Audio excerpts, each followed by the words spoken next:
there's been this idea that we need to treat heart failure with a sense of urgency. And myself and others, we've advocated, even before STRONG-HF came out, we need to, the idea of rapid sequence simultaneous initiation to overcome this clinical inertia that we're seeing in clinical practice, and to also recognize that for our 4 pillars of GDMT, it doesn't take long after you start the drug for the clinical benefits to accrue. Just within days to weeks, you start getting early separation of event curves, such that any delay in those pillars really needlessly exposes your patient to excess clinical risk.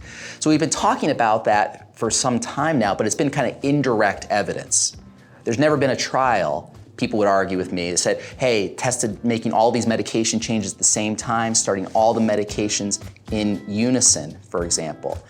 And now STRONG-HF comes out with direct randomized clinical trial evidence strongly supporting the use of a rapid sequence simultaneous guideline-directed medical therapy implementation strategy. And it improved notably in STRONG-HF, not just the clinical outcomes, which were enormous benefits, over 8% absolute risk reduction for the clinical endpoint, number needed to treat to save a life or prevent a heart failure hospitalization of 12 over just 6 months. But even aside from that, the patients felt better with high intensity care, improved patient-reported outcomes. It improved NYHA class as judged by the clinician. It also improved congestion as measured by signs and symptoms on exam. And NT-proBNP was incrementally lowered with a high intensity strategy. All the while, no significant difference in serious adverse events. So again, while we've had a lot of indirect evidence for some time supporting treating heart failure with a sense of urgency, overcome the inertia, now we have a direct randomized clinical trial evidence base strongly supporting that approach. Rapid sequence initiation of guideline-directed medical therapy is not only safe, but effective. At the Massachusetts General Hospital Heart Center, we had already initiated a guideline-directed medical therapy program where patients are referred to our program for rapid sequence initiation and titration of 4 major classes of therapy for heart failure management. And we're able to, very much like in the STRONG-HF protocol, get patients initiated and titrated to target over a very short period of time.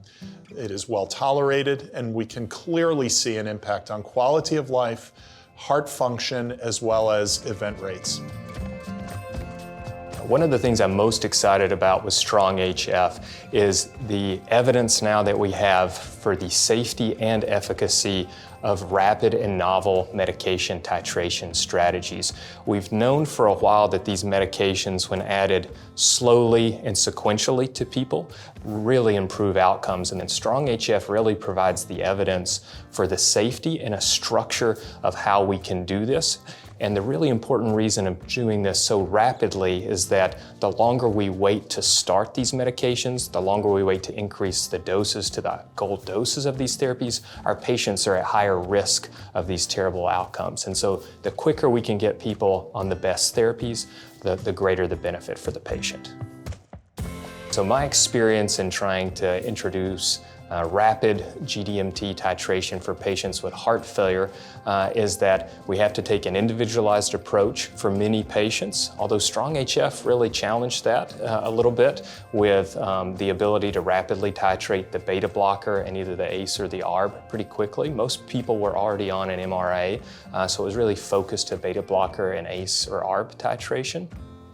And another thing that I think that I've learned through my experience of trying to do this is there are a number of reasons that are always there not to do it, and STRONG-HF really provided some of the assurance and comfort in the safety of doing this with rapid GDMT initiation in the final days of a hospital stay right before discharge and then subsequently post-discharge.